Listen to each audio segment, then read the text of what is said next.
Oui, bonsoir. Merci Christelle. J'ai lancé un PowerPoint, je ne sais pas si c'est bon, confirmez-moi. On le voit. Bon, et ben alors c'est parti, j'ai un petit quart d'heure pour vous parler de ma partie. Qu'est-ce qu'un cancer du sein et comment se développe-t-il? Alors, tac. Ah ben oui, ça n'enchaîne pas. Si, c'est bon. Alors, juste deux mots sur le mot cancer, qui est un mot qui est utilisé depuis très longtemps, car il était déjà utilisé en 450 avant Jésus-Christ par Hippocrate. Il tire son origine du mot latin crabe, enfin cancer, qui veut dire crabe, pour représenter l'extension des petites cellules cancéreuses qu'on voyait à la surface de la peau, qui se développaient un petit peu comme les pinces d'un crabe. Donc, c'est un mot qui date déjà de très longtemps. Ce cancer, donc, il se développe dans des cellules. Notre organisme est constitué d'environ 200 cellules différentes qui sont différenciées, c'est-à-dire qu'elles ont chacune une fonction. On a des cellules cardiaques, on a des cellules osseuses, on a des cellules musculaires et on a aussi des cellules au niveau du sein, ce sont des cellules glandulaires. Donc ces cellules, elles ont vraiment une fonction propre, c'est de produire le lait et de l'excréter au moment de la grossesse et de l'allaitement. Sinon, en dehors de cette période, les cellules glandulaires n'ont pas beaucoup d'action au niveau du sein. Bien sûr, il y a la fonction esthétique, mais au niveau de fonction importante, c'est vraiment une fonction de sécrétion et d'excrétion pendant la grossesse et après l'accouchement. Donc, ces cellules glandulaires sont comme toutes les cellules au niveau de l'organisme, elles se multiplient. Donc, sur le petit schéma, c'est les petites cellules en jaune. Donc, une cellule donne deux cellules, et puis les cellules se multiplient, elles se reproduisent, et arrivé à un certain moment, naturellement, elles meurent. C'est une mort cellulaire programmée qu'on appelle apoptose. Et donc, les cellules, comme ça, finalement, elles ont une vie qui est programmée. Et comment se fait-il qu'il y ait des cancers qui apparaissent? C'est parce que de temps en temps, on a une petite cellule mauve qui apparaît, et cette cellule, elle est cancéreuse. Et on va voir pourquoi elle apparaît, et surtout, elle apparaît, et puis elle a une fonction, elle se reproduit aussi, mais elle est beaucoup plus insidieuse, car elle se reproduit plus vite, elle se reproduit en plus grand nombre, et puis finalement, elle fait des amas qui s'agglutinent, et puis elle va avoir tendance à remplacer les cellules normales et à prendre leur place et à s'étendre. Alors, où est-ce que ça se passe? Le problème qui arrive dans cette cellule, donc en haut à gauche, vous avez une cellule normale avec à l'intérieur en bleu le noyau. Dans ce noyau, il y a des chromosomes. Au niveau des chromosomes, il y a des gènes. Et ces gènes et ce chromosome, ils sont faits de petites molécules qui sont assemblées ensemble. Donc, vous pouvez voir, le T va avec le A, le G va avec le C. Et en permanence, il y a des petites cassures qui se font, des petites erreurs. Et notre système fait qu'on se répare naturellement, régulièrement. Mais de temps en temps, au niveau de l'ADN, donc ça se passe vraiment au niveau de l'ADN des gènes, on peut avoir une cassure qui ne se répare pas. Et donc, cette mutation au niveau du gène va faire que la cellule, elle va devenir cancéreuse et prendre les fonctions que je vais vous expliquer juste après, donc des fonctions un peu perverses, car cette cellule, elle va se reproduire plus vite et de manière anarchique. On ne va pas pouvoir contrôler sa multiplication. Cette cellule ne va pas mourir spontanément, une absence d'apoptose, c'est-à-dire qu'on a vu tout à l'heure les cellules normales mouraient normalement et c'est prévu pour, mais là, cette cellule cancéreuse ne va pas mourir.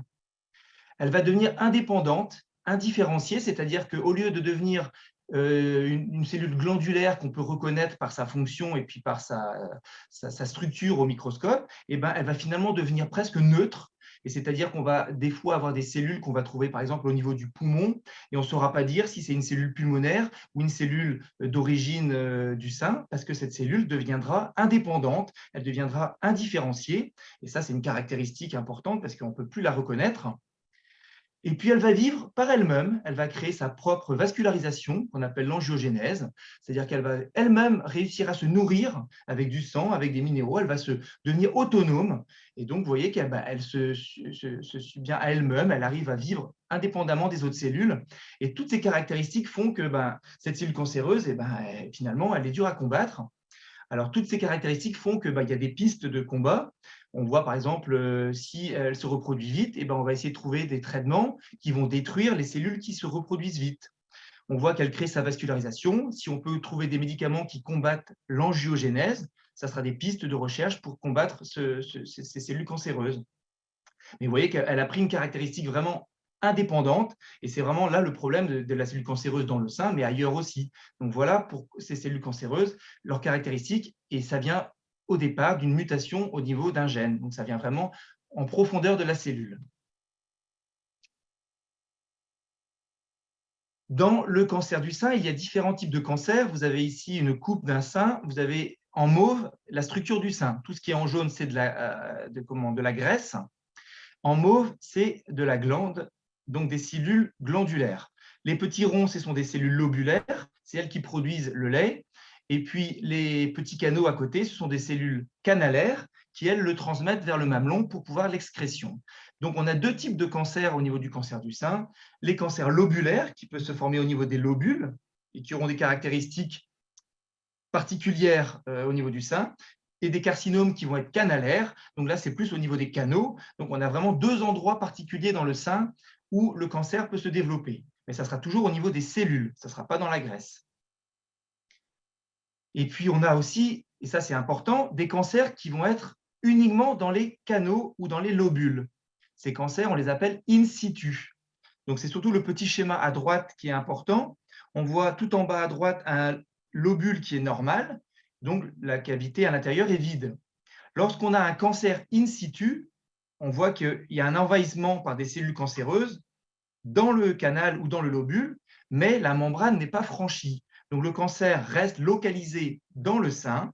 C'est un cancer in situ qui, a priori, ne donnera pas d'extension ailleurs, donc ni au niveau du sein et des ganglions, ni au niveau des organes autour, donc des métastases. Donc les cancers in situ sont en théorie des cancers qui restent localisés au niveau du sein. Donc ça change les choses au niveau du pronostic. C'est 10% des cancers du sein. Si la tumeur a infiltré les tissus à côté, et ça on peut le voir à droite dans le petit rond du haut, où on voit que la membrane a été franchie par des cellules cancéreuses, ces cellules qui ont tendance à envahir les tissus adjacents, donc le cancer est infiltrant. Malheureusement, ces 90% des cancers du sein sont infiltrants au moment de leur découverte, et ces cancers auront potentiellement un potentiel extensif vers les tissus adjacents, vers les ganglions et vers les organes nobles à côté. Mais dans la vraie vie, c'est sûr que la patiente, qu'est-ce qu'elle va avoir? Eh ben, quand on va lui parler de son cancer, elle va dire oui, j'ai découvert comment mon cancer? Soit j'avais une boule dans le sein, et effectivement, on a vu que les cellules cancéreuses finissaient par se regrouper entre elles, et c'est cette boule que l'on peut sentir. Ça peut être une boule aussi sous le bras. On verra que sous le bras, il y a des ganglions, et effectivement, certaines patientes découvrent leur cancer par une boule sous le bras. Les microcalcifications ne sont pas palpables. Donc, elles ne vont pas être découvertes ni par la palpation, ni par une échographie, mais elles vont être découvertes en mammographie. La mammographie, elle va permettre de voir des petits points blancs dans le sein, et lorsqu'ils sont regroupés d'une manière particulière, en amas, avec une petite forme particulière en étoile, on peut dire, oh là là, ici, les microcalcifications sont suspectes, et ça peut être une découverte d'un cancer du sein.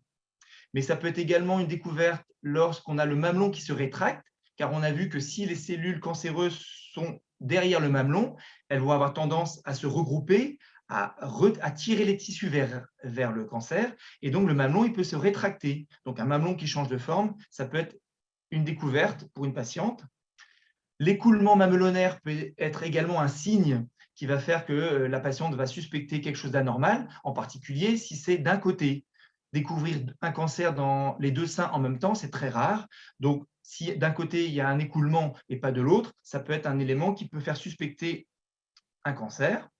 Et puis une lésion, lorsqu'on a un stade un peu plus avancé, si au niveau du sein, on a l'impression d'avoir la peau qui est un petit peu rouge, un petit peu rétractée, un petit peu cartonnée, la lésion sur le sein, lorsque la tumeur a envahi la peau, ça peut être un signe aussi de découverte. Et ça, c'est la vraie vie. C'est là que les patientes, elles vous disent, j'ai trouvé une boule, j'ai trouvé un écoulement, j'ai trouvé une rétraction. Donc ça, c'est vraiment des signes à connaître pour les patientes qui cherchent de l'autopalpation ou qui s'examinent un petit peu. Et j'ai mis que rarement, c'était des douleurs. Effectivement, on a beaucoup de consultations pour des mastodinies, donc des douleurs dans le sein. Et effectivement, c'est rarement un signe de découverte d'un cancer. Donc là, c'est un message pour rassurer les gens. Effectivement, ça nécessite peut-être de bilanter lorsqu'il y a des mastodinies, mais c'est rarement un signe de découverte d'un cancer du sein. Je vous parlais tout à l'heure donc de la tumeur que l'on voit sur la diapo de gauche, sur la partie de gauche qui se développe dans le sein, donc un carcinome infiltrant qui va se développer dans les tissus. La stade numéro 2, on voit que la tumeur elle a grossi, mais elle reste toujours envahissant que le sein et pas au-dessus les petits ganglions. Mais lorsque le stade est plus avancé, on peut voir que les cellules tumorales, au bout d'un moment, elles vont continuer à envahir les tissus à côté et le drainage du sein se fait vers les ganglions lymphatiques au niveau de l'aisselle, donc les ganglions axillaires. Et on voit que sur la 3e diapo, on a une atteinte des ganglions. Et sur la 4e diapo, la 4e image, pardon, on peut voir que le poumon droit qui est à côté, il y a des nodules dedans. Et donc là, finalement, le stade est plus avancé. On a un stade d'envahissement des poumons. D'où la classification en stade TNM. T, c'est pour la taille de la tumeur. Lorsqu'une tumeur fait moins de 2 cm, on parlera de taille 1. Entre 2 et 5 cm de taille 2. Et au-dessus de 5 cm, on parlera de taille 3. Donc, ça permet de classifier le cancer. Lorsque les ganglions sont atteints, le N sera dit positif, N pour nodes, donc ganglion en anglais. Donc on parle de N+, ou de N- en fonction de l'atteinte ganglionnaire. Et lorsque le M est atteint, ce sont les métastases. Si on a des organes comme les poumons, le foie ou les os qui sont atteints, on va parler de M+, ou de M-. Donc ça permet de classifier les cancers de manière internationale. Les facteurs de risque du cancer du sein. Donc, j'ai mis le sexe, car effectivement, 99% des cas, c'est chez la femme. Mais ça veut dire que 1% des cancers du sein, eh ben, c'est chez l'homme.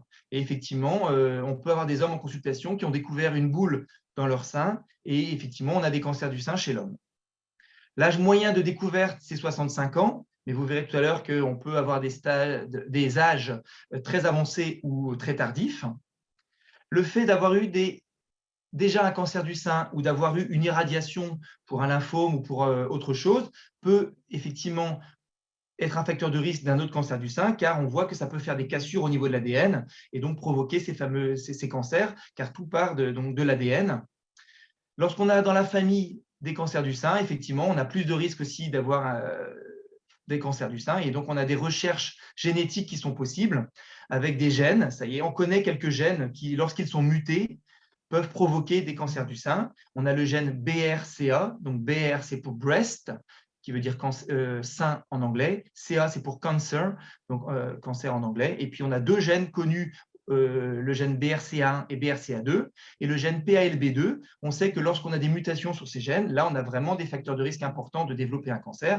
Donc vous voyez, on commence à avoir des pistes de traitement sur… on n'a pas de thérapie génique encore, mais au moins on connaît des mutations au niveau des gènes qui peuvent provoquer le cancer. Et puis, je vous ai mis une liste non exhaustive de facteurs de risque connus ou en tout cas mis en évidence, comme l'alcool, le tabac, le surpoids, le diabète. Donc ça, on en parlera tout à l'heure, je pense. Les hormones, effectivement, les traitements hormonaux, les perturbateurs endocriniens, et puis après, les pesticides, le stress, le travail de nuit, tous ces facteurs de risque qui ne sont pas toujours prouvés ni prouvables, car il faudrait des études difficiles à mettre en place, mais en tout cas qui sont suspectés. Mais en tout cas, il faut bien prendre en compte que le cancer du sein, pour nous, il est multifactoriel et qu'on n'a pas de cause unique à ce cancer. Comme on pourrait dire, oui, le tabac et le cancer du poumon, il y a un lien. Là, c'est difficile de faire vraiment un lien direct entre un facteur de risque et le cancer du sein. Les facteurs protecteurs, donc le sport et l'alimentation, ça sera les topos de tout à l'heure. Et puis le dépistage, on en parlera également tout à l'heure. Je termine avec ces diapos-là, qui est très importante pour moi, c'est de faire passer le message que chaque patiente a un cancer du sein et on ne peut pas comparer les cancers du sein. Une patiente ne peut pas dire « oui, j'ai un cancer du sein, mais ma voisine aussi, ou ma sœur », on ne peut pas comparer, car chaque cancer du sein a vraiment des caractéristiques particulières. Et je vous ai listé à côté comment nous, lors des réunions de concertation, on discute des prises en charge chirurgicales et même pour les traitements adjuvants. Un cancer peut survenir à tout âge. J'ai eu l'occasion d'opérer des patientes de 26 ans comme une patiente de 101 ans. Donc, c'est sûr que la prise en charge ne sera pas la même selon l'âge. Je vous ai parlé des types de cancers. Est-ce que c'est un carcinome infiltrant? Est-ce que c'est un lobulaire infiltrant? Est-ce qu'il est in situ? Est-ce qu'il est infiltrant? Ce n'est pas du tout la même prise en charge non plus et le même pronostic. La taille de la tumeur, je vous en ai parlé. Entre une tumeur de 15 mm et une tumeur de 45 mm, ça ne sera pas la même chose, même si le grade est le même si l'âge est le même si c'est un infiltrant pareil. Donc, vous voyez que tout rentre en compte. Le grade de la tumeur, les grades 1 sont moins agressifs que les grades 3. Certaines tumeurs sont sensibles aux hormones, c'est-à-dire qu'elles aiment les hormones, donc on pourra proposer des traitements anti-hormones, mais ça ne sera pas la même chose si c'est les œstrogènes à 100% ou si c'est simplement la progestérone à 30%. Donc là encore, des caractéristiques individuelles pour chaque cancer du sein.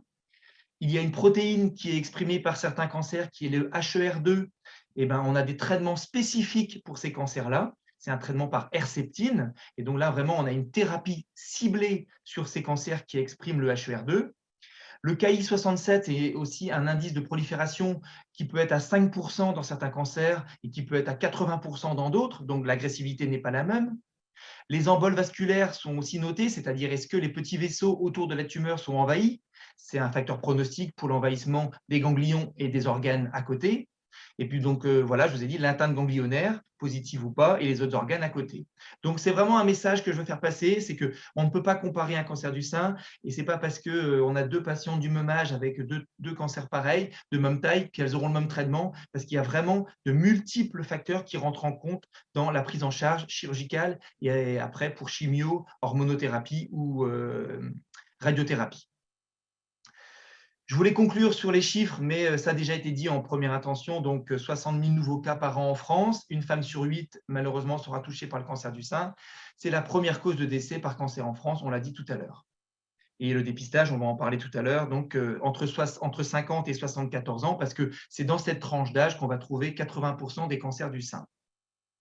Je termine par une petite diapositive pour faire un petit peu de pub sur ce qui a été fait au CHPB, donc, dans le cadre d'Octobre Rose, avec des podcasts que vous pouvez retrouver sur le site, une exposition à la clinique du Grand Large sur une dame qui a eu un cancer du sein et qui parle un petit peu des phrases qu'elle a pu retrouver lors de sa prise en charge, une journée de sensibilisation à Kérodrin, une journée de partage à la clinique Pasteur, et puis la conférence de ce soir où je remercie les organisateurs de m'avoir invité à parler de ça.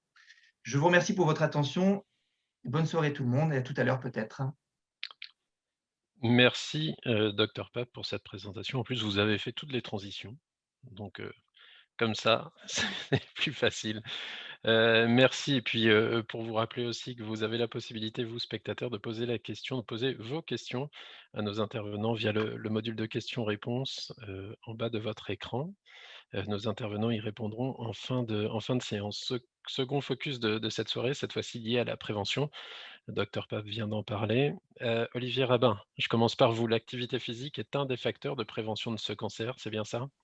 Oui, tout à fait, et de plus en plus considéré comme un soin de support, à juste titre. Alors je vais essayer de vous projeter, ma petite diapo. Voilà, vous voyez bien le diaporama? Pas encore. Pas encore. Ça devrait arriver. Hop, une petite manip à faire. Normalement, ça devrait fonctionner. Est-ce que vous avez activé le partage d'écran sur Zoom? Bien sûr que non, ça va être beaucoup plus simple, en effet. Ça marchera mieux. Hop, Oui, c'est bon. voilà. Et là, vous devez la voir. On va Alors, partir là-dessus. on l'a pas en mode diaporama, mais on l'a en mode édition, mais ça va, c'est suffisamment lisible, je pense, pour tout le monde. D'accord. Donc là aussi, je vais avoir mon regard déporté. Donc, en effet, sur un retour sur les facteurs de risque, les facteurs de risque qui sont nombreux, le docteur Pape les a cités.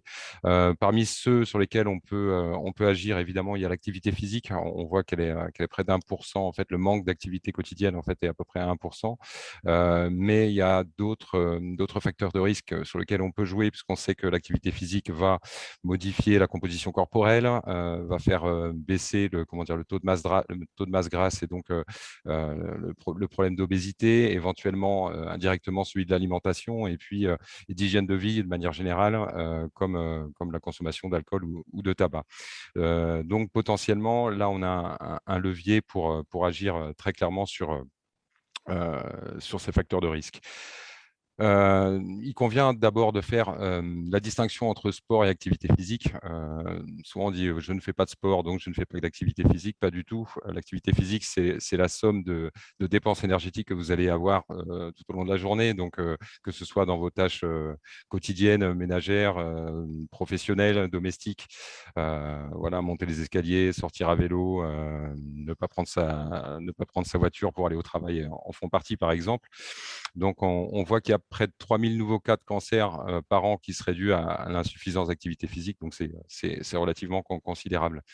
Et donc, elle contribue aussi à limiter la prise de poids, qui est donc un facteur de risque qui est important sur les cancers, mais de manière générale sur l'état de santé global et sur les risques cardiovasculaires, etc. aussi. Voilà. Après, quand est-ce qu'on fait de l'activité physique? Avant, pendant, après? J'ai envie de dire les trois. Avant, évidemment, dans une démarche préventive, ça va de soi. Pendant, alors c'est peut-être plus difficile parce que pendant un traitement, voilà, il y a le phénomène de fatigue, mais il faut savoir que l'activité physique coûte de l'énergie quand on la pratique, mais en rapporte. C'est-à-dire que plus vous allez activer votre corps et puis et pousser l'activité sportive, l'activité physique lors de votre traitement, plus vous allez retrouver de l'énergie. Donc c'est une espèce de cercle vertueux qui existe avec l'activité physique et dont il faut avoir connaissance. Même si c'est difficile à différents stades des traitements, et on en est bien conscient. Mais l'activité physique, elle peut se faire de manière adaptée et c'est de ça dont je suis en train de parler. Voilà, à côté de ça, après un cancer aussi, ça aide à retrouver ses facultés, à retrouver ses capacités de mobilité, notamment qui peuvent être contraintes suite à une opération chirurgicale. Ça permet aussi de jouer sur différentes choses, sur l'anxiété, sur les phénomènes de dépression, les troubles du sommeil, l'image de soi, la sensation de fatigue, etc. Donc, c'est vraiment bénéfique à chaque stade du cancer, que ce soit avant, pendant et après. Si je descends sur la prochaine diapo, là, vous avez voilà, une petite image qui reprend les différents bienfaits qui sont connus, avérés en fait, de l'activité physique sur le corps de manière générale. On voit que on diminue les facteurs de risque sur le cancer du côlon, du cancer du sein, on le sait, sur les problèmes de diabète au niveau du pancréas, sur l'activité cardiaque et l'efficacité cardiaque aussi, sur la musculature, évidemment, ça va de soi, sur les risques d'AVC et sur la solidité des os en prévenant l'ostéoporose notamment, mais pas que. Donc ça, ce sont des choses à avoir en tête aussi. Les bienfaits sont nombreux, donc voilà, il faut le prendre en considération. Donc là, encore un petit diagramme pour vous montrer les bienfaits qu'on peut avoir pendant les traitements, après les traitements et à moyen long terme. Vous voyez qu'ils sont nombreux. Voilà, ils sont de nature fonctionnelle.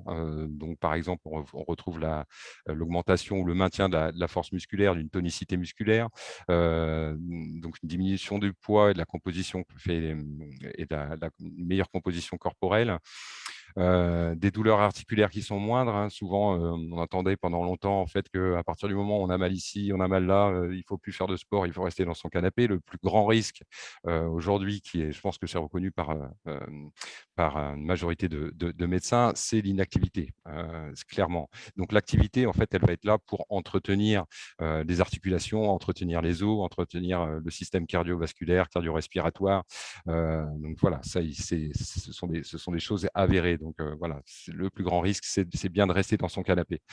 Donc vous avez les facteurs fonctionnels que vous retrouvez à tous les niveaux, mais aussi derrière ça, les facteurs psychologiques dont j'ai fait état tout à l'heure, la qualité de vie, les sensations de bien-être, l'anxiété, on voit une baisse de l'anxiété, de la dépression, de la fatigue. Ce que je disais, donc ça génère en fait de l'énergie chez les personnes qui pratiquent régulièrement, parce qu'il y a vraiment une question de régularité là. Voilà, quand on parle d'activité physique, on parle de régularité, on parle d'intensité, et donc je pense qu'il me semble que je vais l'aborder après, mais voilà, on parle de 30 minutes par jour d'activité modérée à intense. Voilà, c'est ça, à peu près sur au moins 5 jours par semaine et 2 jours par semaine, d'avoir une activité un petit peu plus axée sur le renforcement musculaire, un peu plus intense.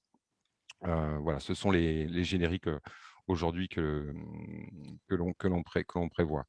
Et à côté de ça, on n'en parle pas là, mais ce sont les impacts sociaux aussi. On sait bien que l'activité physique, quand on va la pratiquer, ben, on va, pas toujours, mais la pratiquer en groupe, la pratiquer au sein d'une association, et ça permet de lutter contre l'isolement. Je pense que l'effet psychologique là-dessus est important. Ça permet d'échanger, de se changer les idées, de créer du lien, et puis et d'avoir des soutiens chez les personnes qui sont atteintes soit de cette pathologie, soit d'une autre pathologie.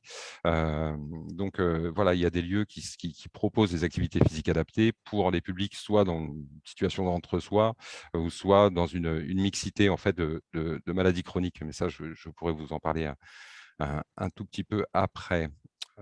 Donc voilà, qu'est-ce qu'on voit aujourd'hui? Ça, c'est un petit diagnostic dont je vous parlais, sur le besoin d'activité physique. Donc, plus on est jeune, plus il est important, plus on pratique. Voilà, on a tous pratiqué plus d'activité physique peut-être quand on était enfant que quand on grandit. Mais il faut savoir que les besoins, ils sont là à tout âge, et qu'il faut savoir y répondre. Donc, avoir ces petits diagrammes en tête avec le temps. Vous voyez, pour une personne adulte, c'est 30 minutes par jour, plus c'est ça, plus 2 heures, on va dire, ou 2 séances d'activité un petit peu plus intense par semaine. Donc c'est un objectif, mais on sait bien que chacun se met ses objectifs, et voilà, il faut réussir à s'y tenir. C'est peut-être pour ça aussi que le phénomène de groupe peut être un plus. Alors, comment on fait pour se mettre à l'activité physique quand on n'a pas eu l'habitude d'en pratiquer, quand on n'a pas forcément une aversion, mais pas vraiment le courage de s'y mettre? Nous, au niveau de l'UFOLEP, ça fait maintenant quelques années en fait qu'on développe un écosystème associatif qui propose des activités physiques adaptées pour les personnes qui sont en situation de maladie chronique, dont fait partie le cancer notamment, et les personnes qui sont en sédentarité ou qui se trouvent en sédentarité.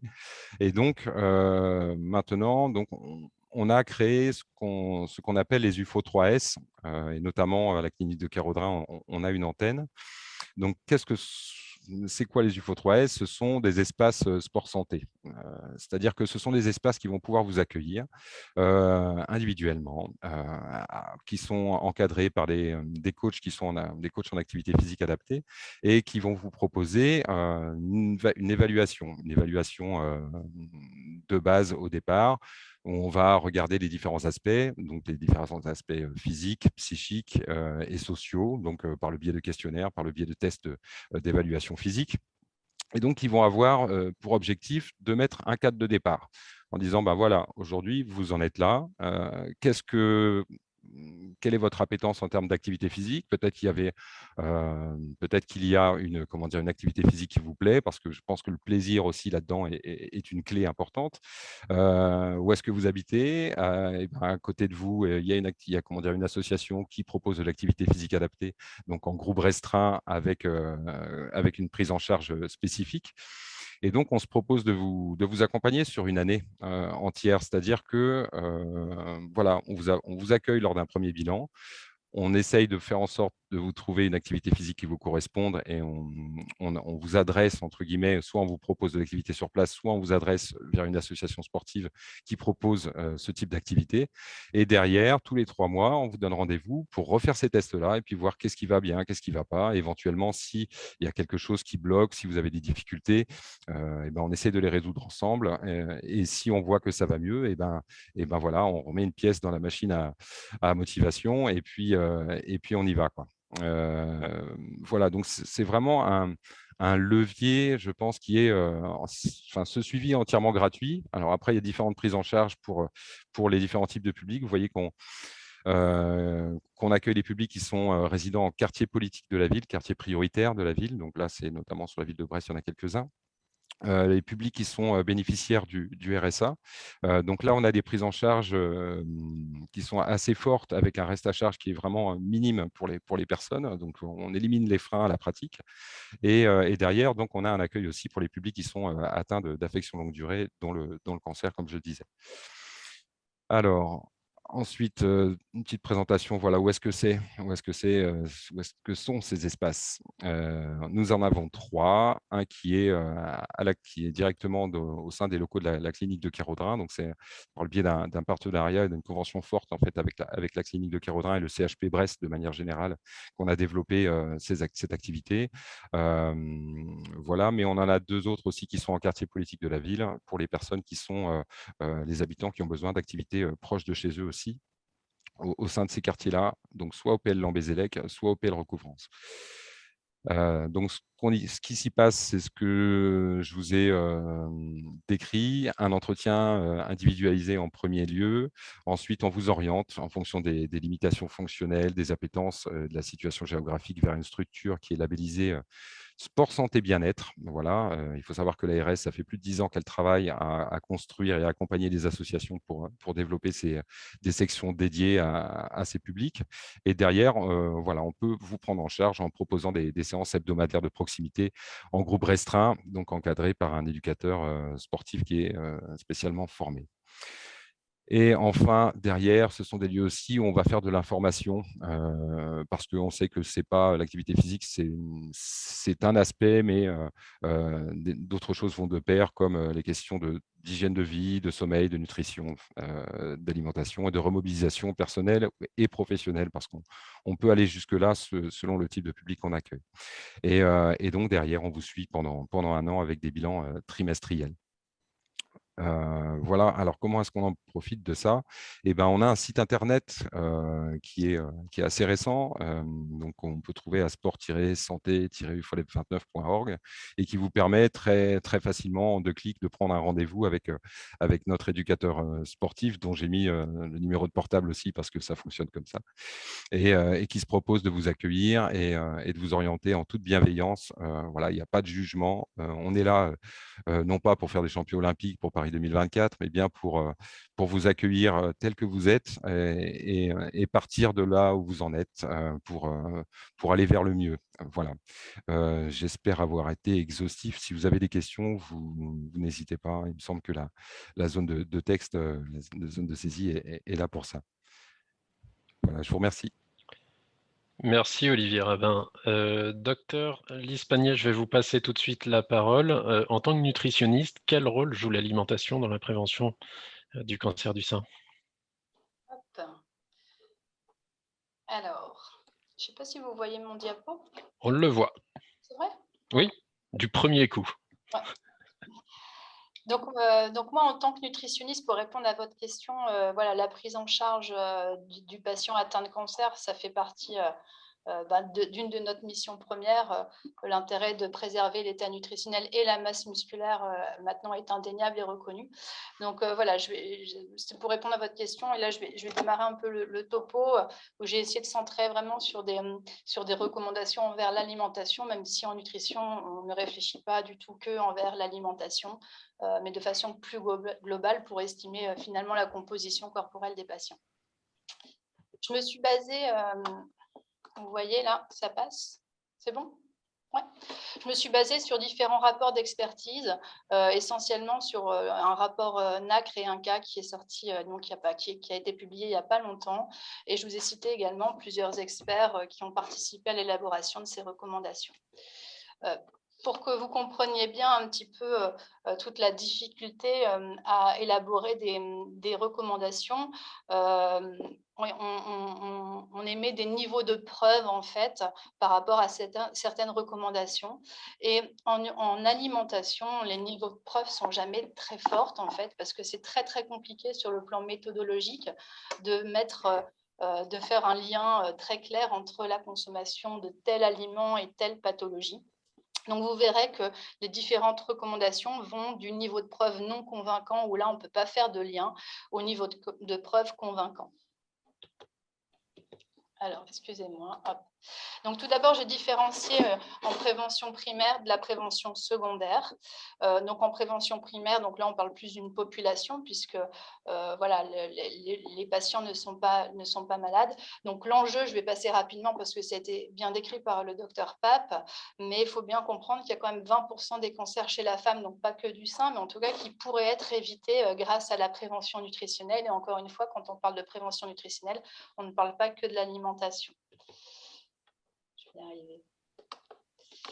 Donc, je vous ai remis l'affiche de l'INRA et de la NACRE concernant les facteurs de protection avérés en prévention primaire pour le cancer du sein. Donc, il y a l'activité physique régulière, ça vient d'être largement exposé, une alimentation riche en fibres ou de type méditerranéenne, le fait de réduire la consommation de boissons alcoolisées et limiter la surcharge pondérale. Et il y a 3 objectifs prioritaires de façon générale en cancérologie qui sont également reconnus en prévention primaire de la pathologie cancéreuse, qui reprennent la diminution de l'alcool, une alimentation équilibrée et un niveau d'activité physique satisfaisant. Je reprends un à un juste pour peut-être appuyer un peu le propos ça me donne l'occasion de vous exposer aussi les affiches qui sont très bien faites du réseau. Donc le poids, en fait, il faut bien comprendre que le poids, c'est un outil de dépistage et c'est un outil de dépistage par rapport à une composition corporelle qui est néfaste. Donc voilà, c'est un outil de dépistage grand public et en fait, la problématique, c'est que l'obésité et la surcharge pondérale sont très importantes. On parle de près de 32% de patients en surpoids et 11% d'obésité. Et on voit que ça touche vraiment beaucoup de pathologies cancéreuses et notamment le sein après la ménopause sur un niveau de preuve convaincant. Donc, il y a tout intérêt à peser nos patients, à vous peser, à surveiller un petit peu votre poids pour voir un petit peu pour ne pas rentrer dans ces critères d'alerte. Je vous ai mis un peu aussi ce qui a été retenu comme facteur de risque associé au surpoids ou à l'obésité. Et vous voyez bien qu'en termes d'alimentation, vient dans un second temps. Et ce qu'il y a de plus convaincant, c'est le niveau d'activité physique, le temps d'écran pour les enfants, la marche chez l'adulte. Bien les boissons sucrées en facteur de risque convaincant. Et après, c'est l'alimentation plutôt occidentale, les fast-foods, et en facteur plutôt protecteur, une alimentation beaucoup plus équilibrée, que j'exposerai un peu plus tout à l'heure. Un autre facteur de risque toujours en prévention primaire, c'est l'alcool. 8% des cancers sont attribués à l'alcool. On voit bien que ça touche plein de cancers, encore une fois, et le sein aussi bien avant qu'après la ménopause, avec un niveau de preuve probable avant la ménopause et un niveau de preuve convaincant après. Donc voilà, l'idée, c'est d'essayer de réduire notre consommation d'alcool au maximum. Voilà. L'allaitement maternel, alors ça c'est quelque chose qui est peut-être un petit peu moins connu dans le grand public. Il faut juste savoir que quand on a allaité son enfant plus de 6 mois, au moins 6 mois, on va dire ça comme ça, c'est un facteur protecteur, donc probable, mais un facteur quand même qui a été retenu. Donc ça peut être aussi quelque chose qui peut pour promouvoir l'allaitement maternel. Et donc en prévention, primaire, ce qu'il faut retenir au niveau alimentaire, c'est finalement, il faut avoir une alimentation équilibrée, ce qui est un peu nos recommandations pour les maladies cardiovasculaires aussi, il n'y a pas de grand scoop hein, sur le plan alimentaire. C'est privilégier les fruits et légumes, limiter les matières grasses, limiter les aliments transformés. Il y a depuis quelques années, on a enfin réussi à voir apparaître les Nutri-Score sur les emballages industriels. Ça peut être aussi une bonne aide pour essayer de sélectionner certains aliments quand on est devant des produits industriels. Je vous ai mis également en prévention primaire, donc on n'est pas que sur le cancer du sein, mais ce qui récapitule un petit peu les facteurs de risque et les facteurs protecteurs qui sont actuellement reconnus en cancérologie.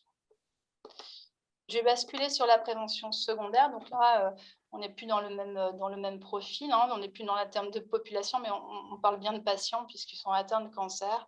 L'enjeu de la prévention secondaire, c'est améliorer la qualité de vie, diminuer les comorbidités, le risque de récidive, le risque de décès. Et donc, il y a pas mal d'études qui ont été faites pour essayer de quantifier un petit peu le lien entre tel ou tel facteur et ces risques-là. Ça a été bien repris, donc c'est une publication récente, en octobre dernier, dans un rapport très complet qui a été effectué par l'INCa et le Resonac. Donc, en prévention secondaire, qu'est-ce qui ressort de tout ça? Encore une fois, c'est le statut nutritionnel qui est important, et le poids, ça peut signer un petit peu ce statut nutritionnel. Et on voit que l'obésité, en fait, l'obésité, c'est surtout un excès de masse grasse par rapport à la masse maigre, est associée à une augmentation de risque.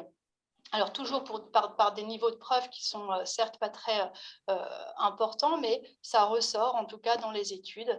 Donc, l'obésité sévère est associée à une augmentation de la mortalité globale et spécifique. L'obésité un peu moins sévère, on va dire ça comme ça, est associée à une augmentation d'un risque de second cancer primitif du sein. Et le surpoids et l'obésité est associé à une augmentation de récidive. Donc ça aussi, c'est pour des cancers qui sont sensibles aux hormones. Qu'est-ce qu'il faut retenir de tout ça? C'est qu'il faut faire attention au poids aussi pendant les traitements du cancer, puisque la prise moyenne de poids est d'environ 3 kg, et qu'il faut tout faire pour essayer de limiter cette prise de poids. Et pour ça, on revient un petit peu aux recommandations en prévention primaire, à savoir une alimentation saine, adaptée, et une activité physique adaptée. Excusez-moi. Alors, j'étais obligée de faire une diapo sur la dénutrition parce que c'est vraiment ma mission au quotidien. Donc voilà, la dénutrition, qu'est-ce que c'est par rapport, pour faire le parallèle avec l'obésité, c'est le fait de perdre sa masse musculaire. Il faut savoir que la pathologie cancéreuse impacte énormément le muscle. Et le muscle, c'est quoi? Ça sert à bouger, comme on vient de l'expliquer, mais c'est aussi une réserve de défense immunitaire.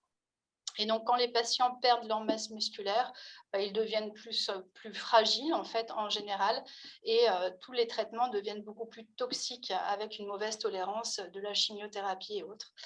Donc la dénutrition a des réelles conséquences néfastes dans les prises en charge, et on peut considérer que la dénutrition, en dehors de la pathologie cancéreuse, peut être responsable du décès dans 5 à 25% des cas. Pour le cancer du sein, c'est très compliqué. Les études n'ont pas réussi à mettre en évidence ça, qui est bien connu pour les autres cancers, parce que dans le cancer du sein, souvent les femmes essayent de faire attention à leur poids, et les études n'ont pas différencié dans leur méthodologie les pertes de poids volontaires et les pertes de poids involontaires. Donc, pas de recommandation spécifique à ce niveau-là, même si on sait qu'il faut préserver le muscle, ça c'est indéniable. L'alcool, il y a très peu d'études entre la consommation d'alcool post-diagnostic cancer et les conséquences en termes de morbimortalité. Des résultats assez hétérogènes, mais bon, principe général, on essaie aussi d'éviter ou de limiter au minimum sa consommation d'alcool après diagnostic. Après, il y a pas mal d'études qui ont essayé de lister aliment par aliment. Alors, vous comprenez que c'est très compliqué de donner des recommandations pour un aliment parce que il vient pas forcément du même endroit, il est peut-être pas cuisiné pareil. C'est rare qu'on se nourrisse que d'un seul aliment. Donc, mais en tout cas, ils ont essayé de lister en fonction de différentes études de cohorte pour essayer de ressortir certaines recommandations. Je me suis un petit peu attardée sur le soja parce que c'est un peu dans l'air du temps et il s'avère qu'il y a une recommandation sur le soja. Pour rappel, le soja, c'est une source de protéines végétales avec une très faible teneur en matière grasse. Il y a un engouement assez important ces dernières années avec une consommation qui a presque doublé en 3 ans, en lien avec la montée du végétarisme, véganisme, mais également lié au fait que c'est un produit qui n'est pas très cher et facilement malléable pour les industriels. Donc finalement, il y en a beaucoup dans les produits industriels. Il s'avère qu'en fait, le soja, ça contient des isoflavones qui sont des phytoœstrogènes et qui peuvent un petit peu mimer les œstrogènes et se fixer en tout cas sur les récepteurs œstrogènes. Du coup, on peut se dire que ça peut jouer sur le plan endocrinologique.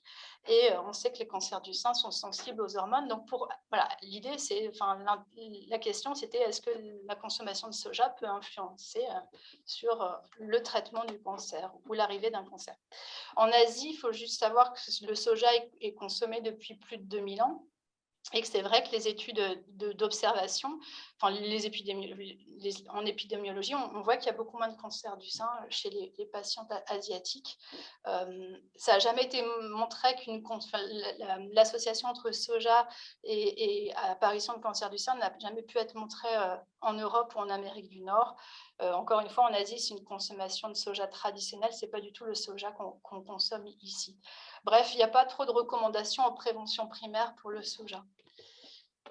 Par contre, en prévention secondaire, il y a eu 2 grosses méta-analyses qui sont un peu dont les résultats ne sont pas forcément identiques. La première, en 2013, a montré vraiment une association avec une diminution significative de la mortalité globale chez les patientes qui consommaient beaucoup de soja, et ce, quel que soit leur statut de récepteurs hormonaux, quel que soit le statut ménopausique.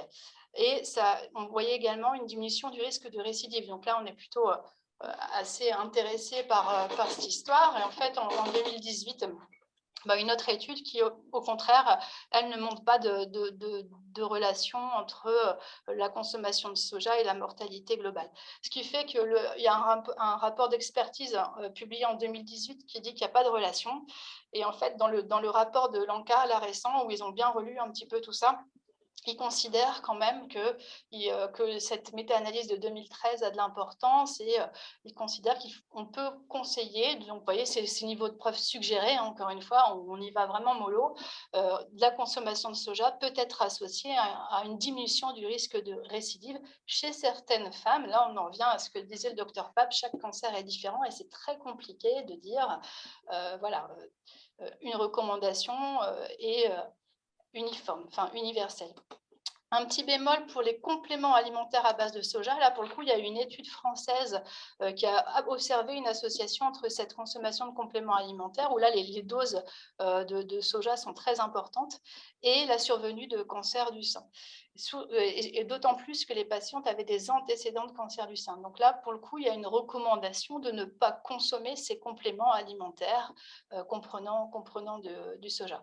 L'ANSES a également donné une espèce de limite à ne pas dépasser en teneur d'isoflavones. Alors, je vous mets au défi de savoir combien vous mangez d'isoflavones, puisqu'il y a beaucoup d'aliments industriels qui ne mentionnent pas en plus leur contenance en soja.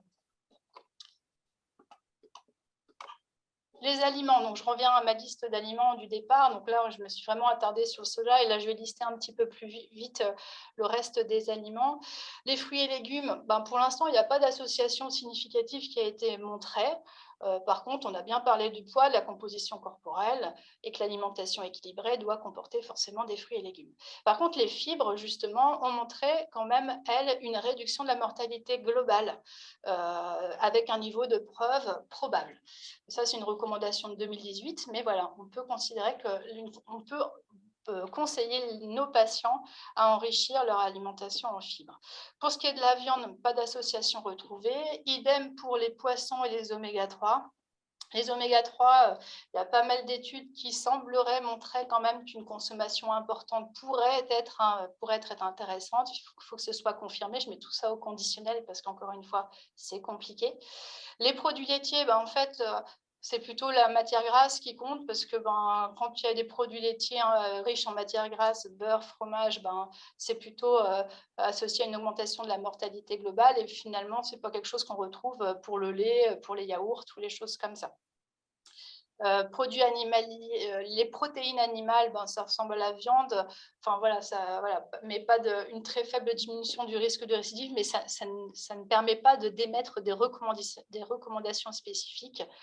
Idem pour les graisses et les acides gras trans, augmentation un peu de la mortalité globale, mais encore une fois, j'ai des très fortes consommatrices et pour des cancers particuliers qui sont dits métastatiques, donc on ne peut pas donner une recommandation globale à la lecture de ces papiers. Et enfin, le thé, il y a quelques papiers, mais pas insuffisants. Et le café, il semblerait que ça peut être protecteur, mais encore une fois, tout ça est bien au conditionnel. Donc finalement, si on regarde aliment par aliment, on peut retenir les fibres et le soja qui pourraient avoir un intérêt en prévention secondaire. Après, on ne mange jamais qu'un aliment, c'est plutôt un type d'alimentation et il semblerait quand même que le profil alimentaire ou le profil nutritionnel protecteur se rapproche beaucoup du profil qui est identifié en prévention primaire, donc une activité physique importante, une faible consommation d'alcool et une alimentation variée, équilibrée, riche en fibres. J'ai quand même fait j'ai encore 2 diapos, je crois. J'ai fait une diapo sur les compléments alimentaires parce que c'est vrai qu'on pourrait se dire que mangeons plein d'antioxydants, de vitamines, ça ne peut pas faire de mal. Il y a pas mal d'études qui ont essayé d'élaborer un peu des recommandations par rapport à différentes consommations de compléments. Alors, vous imaginez la complexité de la chose, vu que chaque complément a des dosages différents en vitamines. En tout cas, il semblerait, sur un niveau de preuve probable quand même, que la supplémentation en vitamine C améliore la mortalité globale et spécifique. Pour la vitamine E, ça diminuerait le risque de récidive. Mais par contre, dans ces études, on n'a ni d'informations sur les doses de complémentation, ni sur la durée, ni au niveau à quel moment de la pathologie.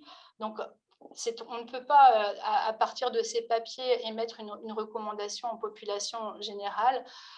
Par contre, les antioxydants ne sont pas recommandés. On pense que ça peut probablement interférer avec les traitements et par exemple, protéger aussi les cellules cancéreuses ou réparer les dégâts oxydatifs des traitements.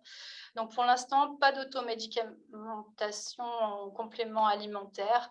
Et voilà, tous nos besoins nutritionnels doivent être couverts finalement par notre alimentation, que ce soit en macro ou micronutrition. Micronutrition, c'est les vitamines, les oligo-éléments. La macronutrition, pardon, c'est les glucides, les lipides et les protéines. Il y a eu quand même un petit point au niveau du rapport de l'ANCA sur les plantes médicinales chinoises. Voilà, ça aussi, c'est beaucoup dans l'air du temps. Il semblerait que dans ces papiers-là, ce soit intéressant en termes de morbimortalité. Le souci, c'est qu'en fait, ils n'ont pas réussi à avoir accès aux études chinoises, qui gardent bien ça pour eux. Donc, pour l'instant, aucune recommandation et plutôt ne pas en prendre, le principe de précaution. La limite, j'ai déjà expliqué que c'était très compliqué. Vous avez vu qu'on est surtout sur des niveaux de preuve, des recommandations suggérées. Voilà, c'est très compliqué. Ça nécessiterait des études supplémentaires, mais on ne peut pas faire d'études interventionnelles en nutrition, en double aveugle encore moins. Donc, ça mettra beaucoup de temps pour essayer d'élaborer un petit peu ces facteurs-là. Juste un point qui m'importe énormément aussi. Il y a aussi un engouement pour des régimes un peu cétogènes ou des jeunes en pré ou en post-chirurgie ou pré ou post-chimiothérapie. Et du coup, le réseau NACRE a publié un rapport qui date maintenant, ça fait novembre 2017, et qui a vraiment fait un gros travail par rapport à ces pratiques. Et il s'avère qu'il n'y a aucune preuve aujourd'hui en prévention primaire de l'intérêt d'effectuer du jeûne ou des régimes restrictifs en prévention primaire. Et en prévention secondaire, voilà, cette pratique est vraiment, elle n'est pas du tout recommandée parce que ça risque surtout d'aggraver une sarcopénie. Donc la sarcopénie, c'est la perte de masse musculaire dont je parlais au début du topo, et avec toutes les conséquences négatives dans la prise en charge. Et je crois que c'est fini, oui. Et c'est fini. Merci, docteur Panier. N'oubliez pas de nous poser vos questions. On en a quelques-unes qui sont arrivées. Nous y répondrons en fin de séance. Dernier focus de la soirée, le dépistage du cancer du sein. Pourquoi et comment se faire dépister? Docteur Ségolène Lorrain et docteur Clotilde Lapanne-Joinville, rebonsoir. Première question à vous poser, docteur Lapanne-Joinville. Pourquoi est-il important de se faire dépister? Comme vous l'avez dit en introduction, parce que le cancer du sein, ça reste plus fréquent et plus meurtrier chez la femme. On a, comme vous l'avez dit, 59 000 nouveaux cas par an en France de cas de cancer du sein. Et c'est un nombre qui est en augmentation, mais on a par contre une nette diminution de la mortalité grâce au dépistage et à la prise en charge précoce. Et puis, il y a des traitements qui sont de plus en plus efficaces. Il y a un problème avec le son?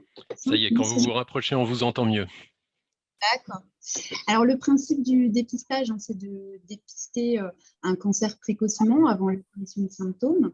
Quand il est de petite taille, comme ça, on pourra le traiter rapidement avec des traitements qui seront moins lourds et qui permettront de préserver une qualité de vie. La détection précoce et permettre une meilleure guérison. Voilà. Merci. Docteur Lorrain, à qui s'adresse le dépistage organisé? Alors, il faut savoir que le dépistage du cancer du sein au sens large concerne toutes les femmes. On peut parler de dépistage individuel et du dépistage organisé en fonction des facteurs de risque de développer un cancer du sein. Donc, le dépistage organisé concerne les femmes de 50 à 74 ans, sans antécédents personnels de cancer du sein, sans mutation génétique favorisant les cancers du sein, sans facteur de risque spécifique de développer un cancer du sein. Et pourquoi après 50 ans? Parce que, comme nous a dit Dr Pape, parce que 80% des cancers du sein concernent des femmes de plus de 50 ans. Mais avant 50 ans et après 74 ans, on préconise de faire un examen clinique des seins annuellement avec son médecin traitant ou gynécologue ou sage-femme et de continuer l'autosurveillance. Ainsi, le médecin pourra recommander une mammographie si nécessaire. Et en tout cas, pour les femmes ayant des facteurs de risque supplémentaires de développer un dépistage individuel leur sera recommandé. D'autres examens en complément de la mammographie, une périodicité différente. Voilà.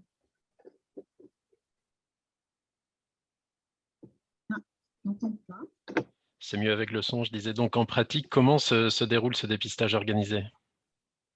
En pratique, pour les femmes qui résident dans le Finistère et qui ont entre 50 et 74 ans, comme le disait ma consoeur, elles vont recevoir en fait chez elles une invitation par courrier à laquelle sera jointe en fait une liste de radiologues agréés au dépistage organisé du cancer du sein.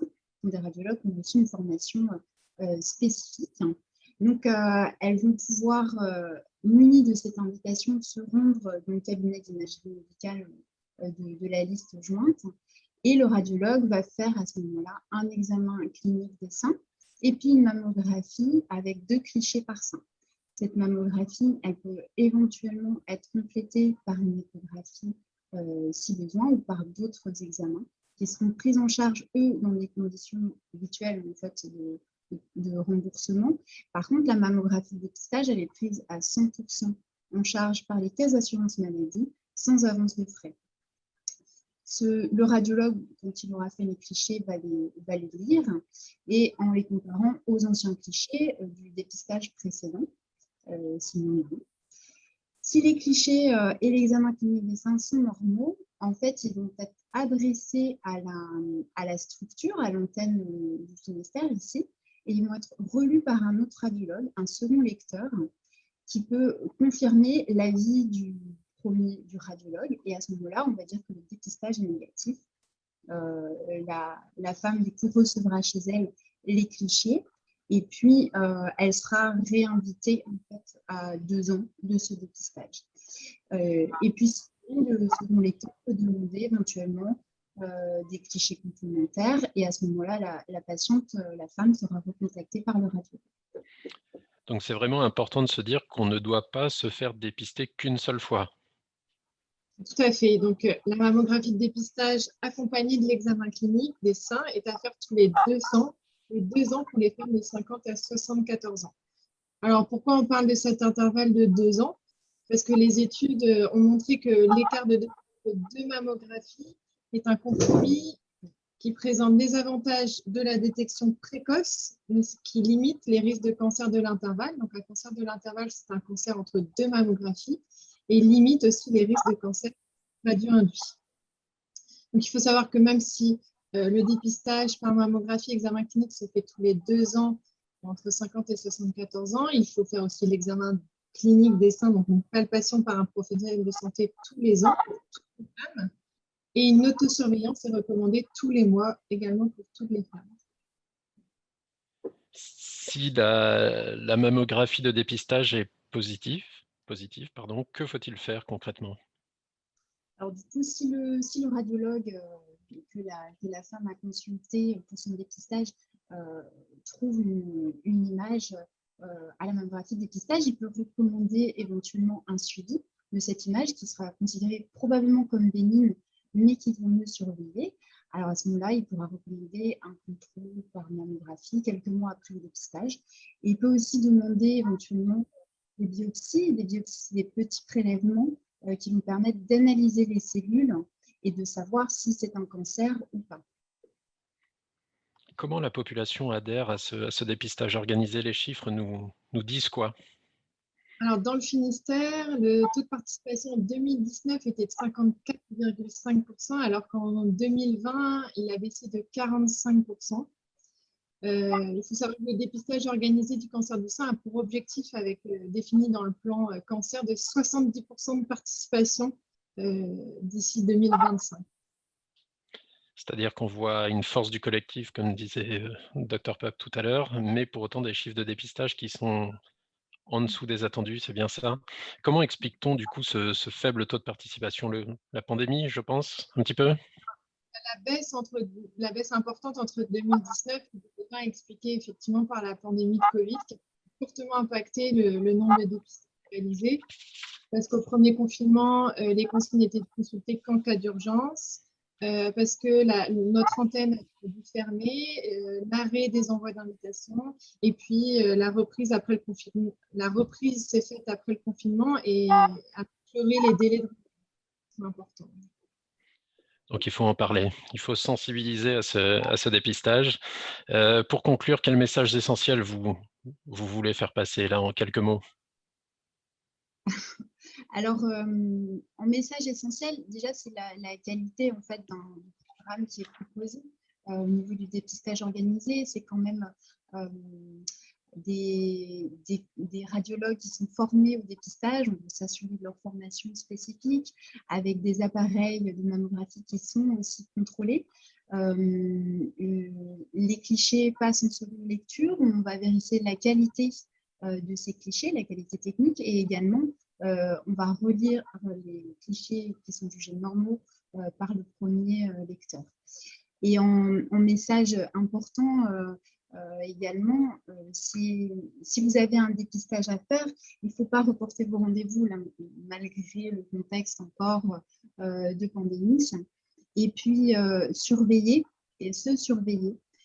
consulter le médecin ou un professionnel de santé en cas de modification au niveau des seins. Donc, le docteur Pape a parlé tout à l'heure, l'apparition d'une boule, d'une grosseur dans le sein ou sous les selles. S'il y a une modification de l'aspect de la peau, avec des aspects des fois de rétractation, de rougeur, d'œdème ou un aspect un peu de peau d'orange qu'on visualise au niveau du sein. S'il y a une modification au niveau de l'aréole aussi, du mamelon, ça peut être aussi des rétractations, des changements de coloration, ou s'il y a des suintements, des écoulements au niveau du mamelon. Voilà. Et puis, c'est un changement visible aussi au niveau de la forme des seins. Là, il faut consulter un professionnel de santé sans attendre le dépistage pour faire une mammographie. Voilà. Et pour finir, voilà, on voulait aussi parler qu'il y avait 2 autres dépistages organisés de cancer. On a le dépistage du cancer du col de l'utérus pour les femmes de 25 à 65 ans, avec un frottis tous les 3 ans pour les femmes de 25 à 30 ans, puis tous les 5 ans de 31 à 65 ans. Et on a aussi le dépistage organisé du cancer colorectal proposé à toutes les femmes et tous les hommes de 50 à 74 ans sans facteur de risque associé. Merci à toutes les deux. On a quelques questions. Alors, en espérant que tout fonctionne. Oui, vous parliez à l'instant de rétractation. Docteur Pape, peut-être pour vous cette première question. La rétractation du mamelon a été mentionnée comme un des symptômes qui peut indiquer la présence d'un cancer du sein. Est-ce une rétractation permanente ou momentanée? Plutôt permanente, parce que comme je vous ai expliqué, donc les cellules cancéreuses se regroupent derrière le mamelon et on va tendance à tirer les tissus vers eux. Donc c'est vrai que si le mamelon a tendance à rentrer, ça peut faire penser à une tumeur qui sera peut-être profonde, mais qui sera située derrière le mamelon, qui n'est pas facilement forcément palpable, mais ça peut être un signe, en tout cas un signe clinique. Donc ça serait plutôt une rétractation permanente qui persiste. Docteur Panier, sans doute pour vous, bonsoir, le lait de soja fait-il partie des recommandations? Le lait de soja, c'est un produit dérivé du soja. Enfin, c'est plutôt du jus de soja, à mon sens, que du lait. Mais oui, du coup, on peut considérer que le jus de soja fait partie des recommandations et donc peut être consommé de façon modérée en cours de traitement. Merci. Une dernière question. Pourquoi les risques de cancer sont-ils plus élevés chez la femme plus âgée ou chez les femmes plus âgées? Je ne sais pas qui souhaiterait répondre. Pour répondre, l'âge est le facteur de risque le plus important de cancer, que ce soit dans le cancer du sein, mais aussi dans le cancer colorectal. Voilà, parce que l'âge est un facteur de risque. D'où le ciblage 50, 75 ans.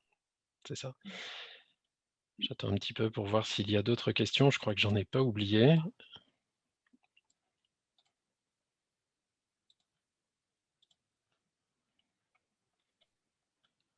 Non.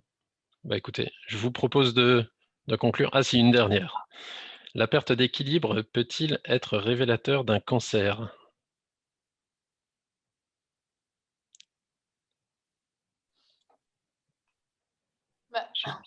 La perte d'équilibre peut être liée à beaucoup de pathologies différentes.